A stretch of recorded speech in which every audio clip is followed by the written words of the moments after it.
శ్రీ గురుభ్యో నమ. శ్రీ మహాగణాధిపతయే నమ.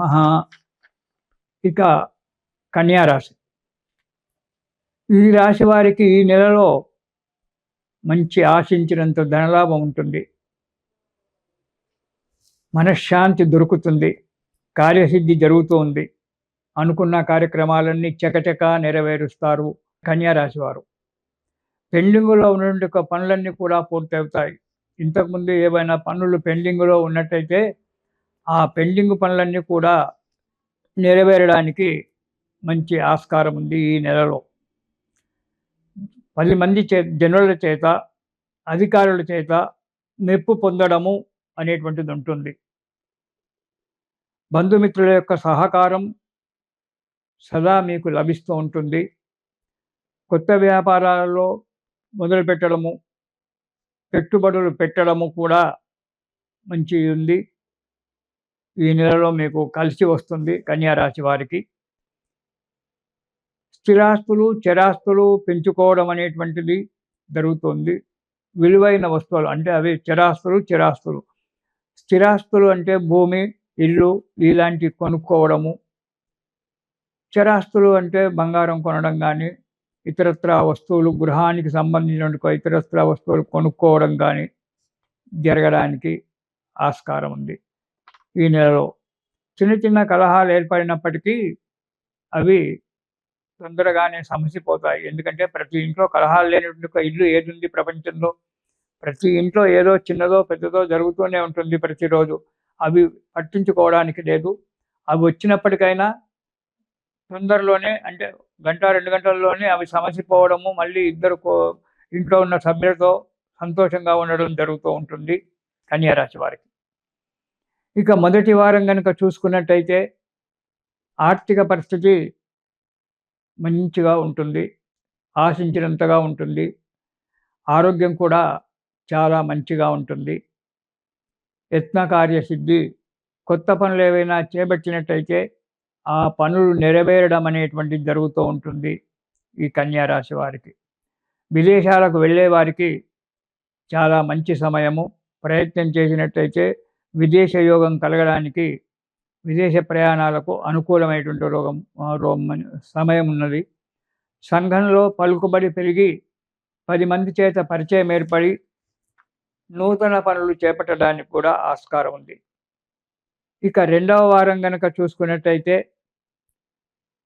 కొత్త వారితో పరిచయం ఏర్పడము, అంటే పెద్దలతోటి, రాజకీయ నాయకులే కావచ్చు, స్వామీజీలే కావచ్చు, మంచి ఆఫీసర్లతోటే కావచ్చు, అధికారులతో పరిచయం ఏర్పడేటువంటి ఒక ఆస్కారం ఉంది. కొన్ని కొత్త పనుల గురించి ఆలోచించడము, వాటి గురించి అడుగు ముందుకేయడం కూడా జరగడానికి ఆస్కారం ఉంది రెండవ వారంలో. ఉద్యోగస్తులకు ప్రమోషన్ల చేత అనుకున్న చోటికి వెడలడము, మనశ్శాంతిగా ఉండడము, చీకులు చింతలు తొలగిపోయి నా కుటుంబము, నేను అనేటువంటి ఒక భావన చేత ఉండడము, మంచి ఆలోచనతో ఉండడం జరుగుతుంది. ఇక మూడవ వారం గృహ నిర్మాణానికై ప్రయత్నం చేయడము, పెండింగ్ పనులన్నీ కూడా నెరవేరడము, ఏవైనా కోర్టు కేసులు ఉంటే ఆ కోర్టు కేసులు కూడా నెరవేరి సంతోషంగా ఉండడము జరుగుతూ ఉంటుంది. ఆర్థిక పరిస్థితి మెరుగుపడుతూ ఉంటుంది. బంధుమిత్రుల చేత, 10 మంది చేత మెప్పు పొందడము, అందరితో కలిసి ఉండడం ఉంటుంది. మీరు మీ బంధుమిత్రులతోనే కాకుండా అందరితో, ఏ కొత్త వారైనా అందరితో కలిసిమెలిసి తిరగడం అనేటువంటి జరుగుతుంది. మనమంతా కూడా అందరినీ వసుదైక కుటుంబంగా మనం భావించినట్టయితే అందరూ మిత్రులే అవుతారు. ప్రతి పని కూడా మనకు శుభంగా నెరవేరుతూ ఉంటుంది. శత్రువు కూడా మిత్రుడవుతాడు. మనం ఎప్పుడైతే విశ్వాన్ని వసుదైక కుటుంబంగా మనం భావిస్తామో అప్పుడు అంతా మంచి జరుగుతుంది. వసుదైక కుటుంబం అంటే నీవు వేరు నేను వేరు కాదు, నీ కుటుంబము నా కుటుంబము ఒక్కటే అనుకున్నప్పుడు మనం అతనికి సహాయం చేస్తాము, అతనికి మనం కష్టంలో ఉన్నప్పుడు మనకు శుభంలో కానీ అశుభంలో కానీ అతను సహాయం చేస్తాడు, మనము సహాయం. అందుకే వసుదైక కుటుంబంగా మనం జీవించినట్టయితే అన్ని కార్యాలు శుభంగా నెరవేరడానికి ఆస్కారం ఉంది 3వ వారంలో. ఇక 4వ వారంలో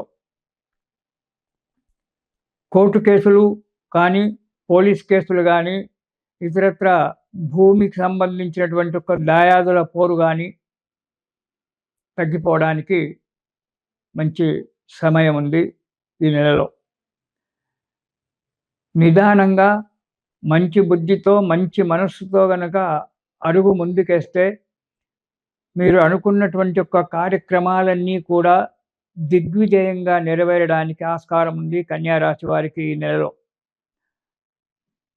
కానీ మాట్లాడేటప్పుడు దురుసుగా మాట్లాడకుండా, అసందర్భంగా మాట్లాడకుండా, ఎదుటివాడు ఎంత మనను ఉత్తేజపరిచినా ఉత్తేజానికి వెళ్ళకుండా సహనంతో గనక మీరు కార్యక్రమాలు చేసినట్టయితే దిగ్విజయంగా మీ కార్యక్రమాలు నెరవేరి మనశ్శాంతితో, సంతోషంగా, ఆరోగ్యంగా, భార్యాబిడ్డలతో సంతోషంగా, సఖ్యంగా కాలం గడుపుతారు 4వ వారంలో.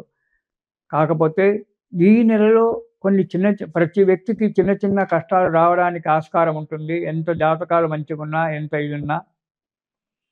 ఆ దోషాలు తొలగిపోవడానికి ప్రతిరోజు ఒకసారి మీ ఇంట్లో మీరు కన్యా రాశి వారు లలితా సహస్రనామ పారాయణం చెయ్యండి.